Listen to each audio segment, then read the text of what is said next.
Black Ops 6 just dropped, and I want to play Call of Duty, but I'm not paying 60 clams for it. So we're going back to 2019.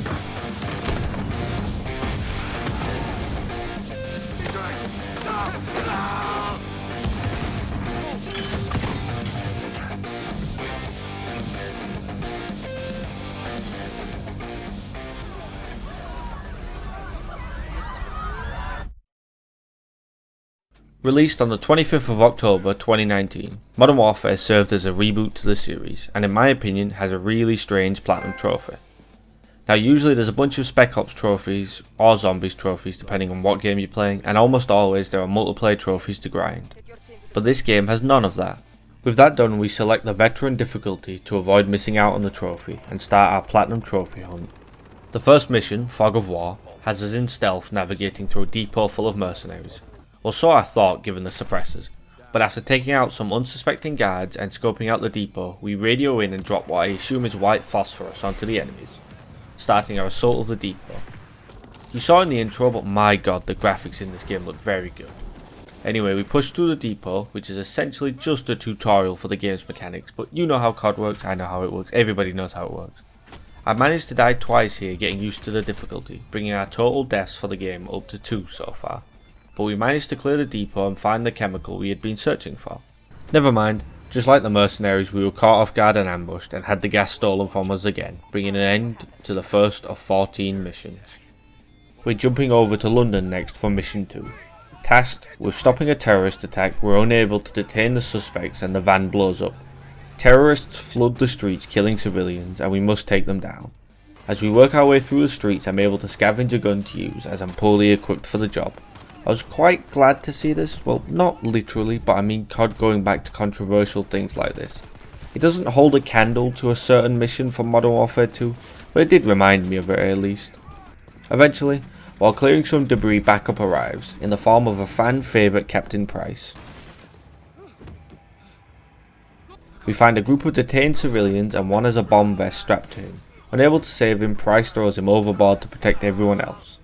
We finish the mission, only adding one more death to the counter, and move on to mission 3. In mission 3, we're looking for help to find the stolen gas, but our local intel will only aid us if we help free them from Russian occupation. We sneak through the occupied area, disguised as workers. We can't be seen with guns here, so I'm carrying my trusty companion block with me. After taking out some guards, I'm able to sneak and plant some explosives on some nearby helicopters, eventually blowing them up. This is all basically just to serve as one big distraction. Anyway, after carrying the one cinder block with me the whole mission, I get the companion block trophy. I didn't actually realise this until editing it, but it's a reference to Portal 2, and oh my god, Portal is one of my favourite games. Oh yeah, somehow I failed this ridiculously easy mission and died twice, so the death counter is now up to 5. Reading through the notes I made for mission 4 doesn't do this justice. So after making a distraction in mission 3 and pulling away troops from the Russian airbase, we can launch an assault, catching them off guard, blowing up helicopters and pushing in on foot. I died not once or twice, maybe even 3 times, but I died 13 times here. And not only that, in this mission there is a bug that causes the game to completely crash and close when you die. And the game crashed on me a total of 5 times during this mission, meaning I had to reopen it every single time. I pushed on though, and even got a trophy for taking out the pilot of a helicopter. Eventually we take the airbase, and the mission ends with some good old fashioned death from above, blasting everything in sight from a backup helicopter, putting an end to our suffering. Clean House is the name of the next mission, and we're sent to search a house containing terrorists that plotted the attack in London. It's a really short mission, and we just have to clear each floor of the house. Again, the biggest takeaway from this mission is just how good the graphics look compared to more recent titles. Anyway, we clear the house, finding a laptop in the attic containing the location of the terrorist organisation responsible for stealing the gas. Still yet to finish the mission without dying though, and I take 3 more deaths in this mission, bringing the total deaths up to a whopping 21 times. It's time to put that intel to use and siege the building our target is hiding in. Shit, that doesn't count as a death, right? I'm not counting it, sue me. We must push up to the building, dealing with heavy resistance. This mission doesn't start off great. I stood too close to a vehicle that got hit by an IED before getting absolutely sniped by a rocket. When I did finally make progress and push up, I took a building that I thought had a good vantage point. without noticing the guy stood in the room with me and dying again. I do eventually manage to push up to the hospital, using smoke as cover to push towards the entrance. Inside the hospital is no different. It was covered in enemies wanting to increase my death counter, and I even managed to step on the same booby trap twice in a row. Don't ask. Eventually, we managed to locate and capture the leader of the terrorist organization. While we work on capturing him, instead of me just showing you, how many times do you think I died here? 5, 6, 7 or 14? If you guessed anything other than 14, you sadly have far too much faith in me. I died 14 times here, taking the total deaths up to 35. We're now halfway through the campaign, on to the 7th mission. I really hope my ramblings make some kind of sense, or at least I hope you understand. After capturing the wolf, the US Embassy is under siege demanding we return him. We don't, and the embassy falls, with the forces breaching into the embassy. This mission is interesting because we have to guide a lady through CCTV cameras to bring us a keycard that we need to escape. We're forced to retreat to another compound and defend our position. This consists mostly of fighting waves of enemies through the night, with support from a UAV and a nearby mortar to light up the sky. After holding our ground, we're forced to fall back and discover it's too late and the wolf has been freed and escaped. He's gone. In this mission, I died a cool 15 times. Now admittedly, I probably could have avoided most of these by playing more carefully, but the death counter is now at 50. We're back out looking for a newly escaped wolf. In this mission, we're given a cool sniper and have to ambush and take out a bunch of terrorists. Wind actually comes into play during this mission, meaning you have to adjust your shots accordingly, which I thought was quite cool. We hold them off for as long as possible. I even managed to shoot the driver of a nearby truck and stop a suicide bombing, giving me another trophy. Actually, I almost forgot, we actually got 2 trophies here, not 1. I disabled the wheels of 3 APCs with the sniper for another trophy. Eventually though, we're surrounded, and it's not Call of Duty without a betrayal plot twist. Hadir, one of the supporting characters, turns out to have been behind the stolen gas. He explodes some in a nearby truck as a last ditch effort to survive being overrun, and he leaves as we pass out from the gas, ending mission 8. I stole the gas from the Russians.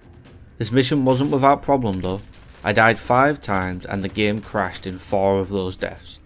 So I'm not sure if it's certain missions that cause it, but it's slightly annoying regardless, and we've now died a grand total of 55 times. Mission 9 is a flashback sequence. We learn the past of Hadir and Farah, seeing a Russian general and his troops gun down and murder innocent civilians. As the children prepare to flee with their dad, a Russian soldier breaks into their house and shoots him. After a game of cat and mouse, hiding and striking the soldier when possible, the children manage to take him down and flee together. We plot to steal a nearby truck to evade capture and take 2 soldiers down, allowing us to climb into the truck. Let's get out of here. We're stopped at the last minute and taken away to a camp. With that, we cut back and find Hadir has fled after using the gas against the Russians. It took me far more attempts than I'd like to tell you, trying to shoot both the soldiers.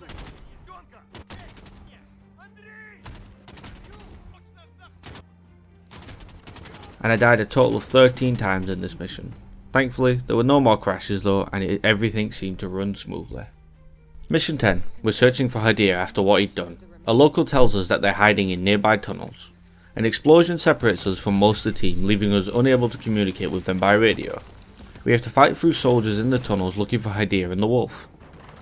Farah saves us from falling at the last minute, and entering the room with the wolf, we can see that he has a bomb vest strapped to him. So we give him something to help him sleep permanently, before defusing the bomb vest, leaving with the wolf's body. Again, nothing has been really difficult so far, but I was not being careful and I was sprinting around like it was peak Warzone during lockdown, meaning I have to add another 11 deaths to the counter. Not just that though, we actually got 1 more trophy as well, for setting off 3 tripwire with explosives. Our first flashback mission took place 20 years ago. For mission 11 this time we are sent 10 years back, and we can see that Farah and Hadir are still being held captive after the events as children. We're given a key by Hadir to hide away, and promptly interrogated by General Barkov about it, and some kind of failed message. All options we choose here seem to lead to the same outcome here, and we get waterboarded.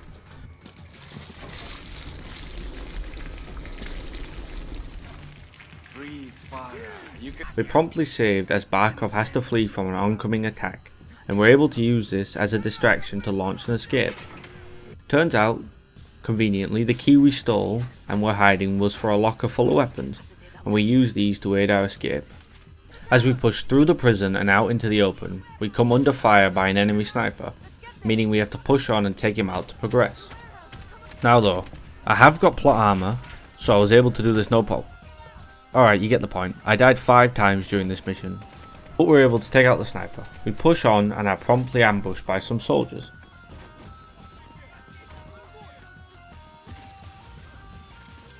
Captain Price and the SAS turn up to save the day, saving Hadir and the other prisoners trapped inside, but Barkov is long gone and has escaped. Mission 12. Back to the present. Hadir wants to attack Russia with the gas as retaliation for everything that's happened. We are here to take down the butcher and possibly find Hadir's location. The aim is to be covert, but that immediately goes out the window and we chase him through the streets of St. Petersburg. His chase goes on for several minutes and I can't shoot him sadly as we need him alive. The butcher clearly doesn't care as he blows up several innocent civilians in the process. Our comrade rams in with a van to put an end to the chase, leaving us to defend the van from waves of enemies. After fleeing, we interrogate the butcher to learn the location of Hadir. Eventually he gives in and we're given the choice to spare, torture or kill him, but I wanted to take the high ground on this one and left him alive. We only died 3 times during this mission, taking the total death counter up to 87, and this mission is very fast paced, so I was grabbing a lot of weapons off the floor, and there's a trophy during this mission for getting a kill with 8 different weapons, so we'll add that one to the counter as well. Bravo 6, we're going dark for this one. The 13th mission is a stealth mission requiring us to search for Hadir. There are 3 buildings to search, each containing a hostage. The first 2 give up absolutely nothing, but the third one reveals a code for the main building.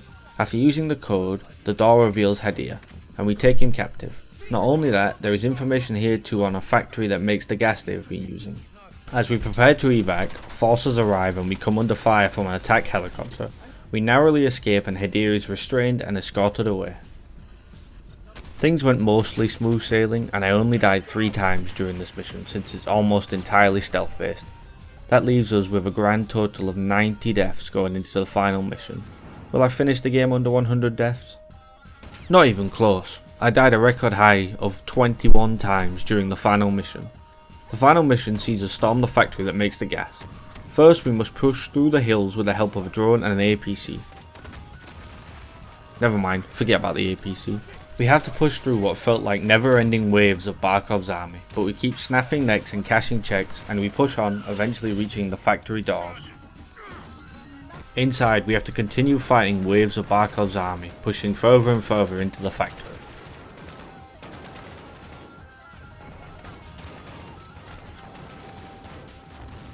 Eventually, we end up back outside, with Nikolai giving us charges to blow up the factory. That's great, until a literal juggernaut blows open the doors, damaging the detonator in the process. He's not hard to deal with, especially since I had flashbangs, but with the detonator destroyed, one of us must stay behind with the charges. Got a problem. What is it? Echo, this is action. Alex chooses to stay behind as Farah has unfinished business with Barkov. Outside though, I found a minigun on the floor and it was the closest I came to inner peace. Sadly it was short-lived and I ran out of ammo, but we continued pushing forward looking for Barkov. We finished planting the explosives on the factory and see Barkov escaping in a helicopter.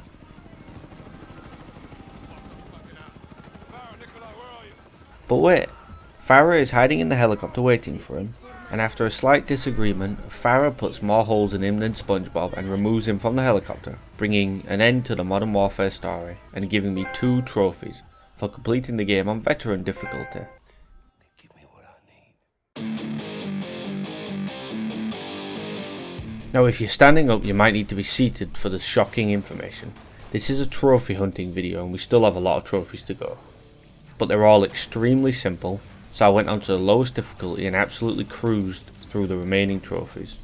For the first trophy, I had to kill 3 enemies while I'm on a ladder. Next, we needed to take down a helicopter with a Molotov. Nice. Before burning 4 enemies with 1 Molotov. We're really on fire with these trophies, huh? Get it? Fire, Molotov. Moving on. After that we had to complete the London terrorist mission without hurting any civilians, so apparently I must have blasted some in my first playthrough. Anyway, I just wandered about smacking people instead of firing bullets, and we got the trophy once the mission ended. Now we had to go back to the mission where I got my very first trophy in, and during a stealth section you're meant to lie in this field and let the guards pass, but if you stand up and blast them all, you're given a trophy.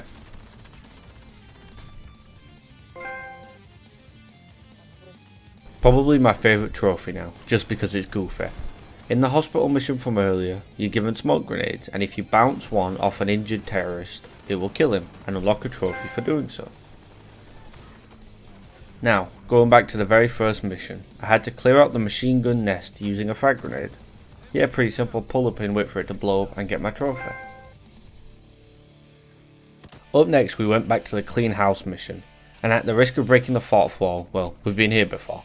There's a member of the team who gets injured through a door, but you can actually prevent it by pre-firing the door, killing the terrorist and giving me another trophy. In the same mission, there's a trophy tied to using only one bullet per enemy in the level.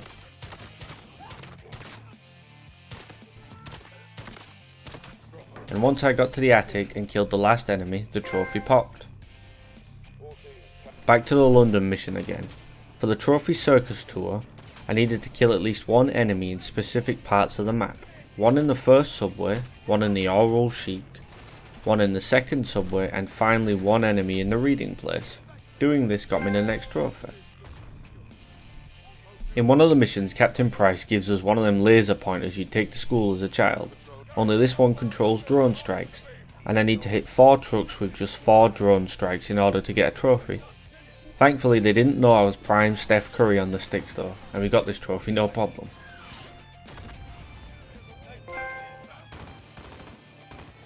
During the flashback mission with the children, it's possible to kill both soldiers with one shot, and well, that's exactly what I need to do. So I had to go back and kill 2 birds with 1 stone, and once that was done I got the next trophy. While writing the script, it actually only just clicked onto me too. There are no campaign collectibles either, so this list is even more unusual and easy compared to other COD titles. Tunnel Rat requires me to beat the 10th mission of the game using only the pistol I'm given. Well, that would be hard on Veteran, but on Recruit you might as well have your very own plot armor, and I ran through the mission no problem, getting the trophy after defusing the bomb vest. For mission 11, there was 2 trophies I needed to pick up. The first was to simply spit on Barkov during the interrogation, and then I had to get through the sniper section, avoiding getting hit by him at all, and when I took him out, the trophy unlocked. Up next, during Going Dark, I had the opportunity to get 2 trophies at once. First, I had to shut off the power to all 4 buildings, giving me a trophy. And I'd managed to take out all the enemies undetected so far, and cleaning up the remaining enemies left at the church got me the second trophy for this mission.